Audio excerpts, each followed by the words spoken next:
Okay, so we're starting with the captive woman. Do you remember this? Yes.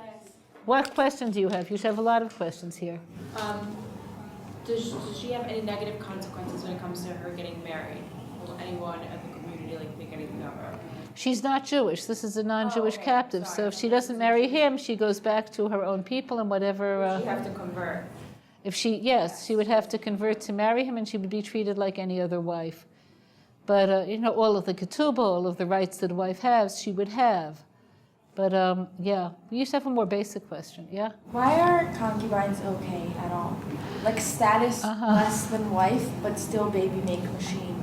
Right, so this would be, in contemporary terms, a surrogate wife who would be taken exactly for that purpose. So instead of just people do hire surrogates today, as you know. You didn't know this? Let's say a woman that doesn't have good eggs or whatever. So it's not uncommon. You hire a woman, and his sperm is transplanted to her eggs, then it's put into the other woman's body at some point, and it's all for money. Okay, it's considered indignified to use a woman in that way, so therefore she should be legally married instead of just paid. That's basically the premise. Okay, somebody wanted to renew this on their own terms, a man in Har Nof, no less. Said, like, if there's consensual, like if a woman is willing to be with a man with no legal marriage, and it should be permitted, she's a concubine. For some reason, the rabbis didn't think this would fly.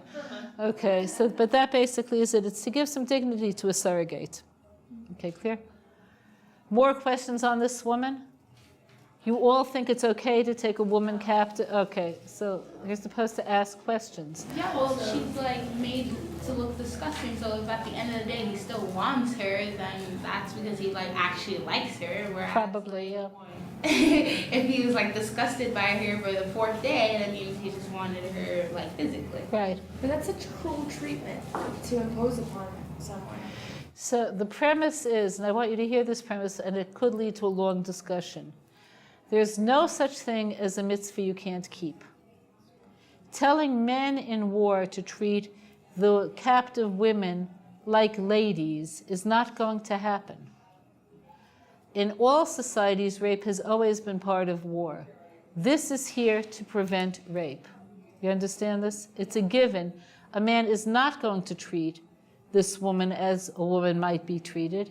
If he wants her, he has to, first of all, not take her immediately, and make it possible that she could be married, and if not, bring her back to her own people. This is to prevent wartime rape.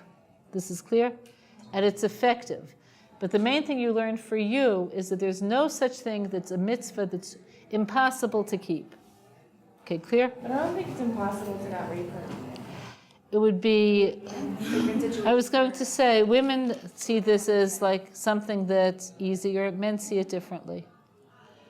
Okay, next. The next thing you have, do you have more questions on this one? Yeah. How is that right? I mean, how is that right? That's another question, but Jewish men aren't supposed to be with non-Jewish women. Right.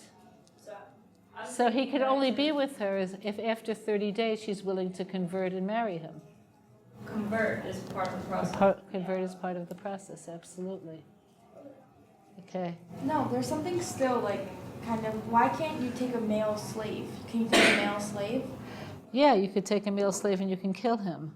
This is this is war. In war, they're killing you and you're killing them.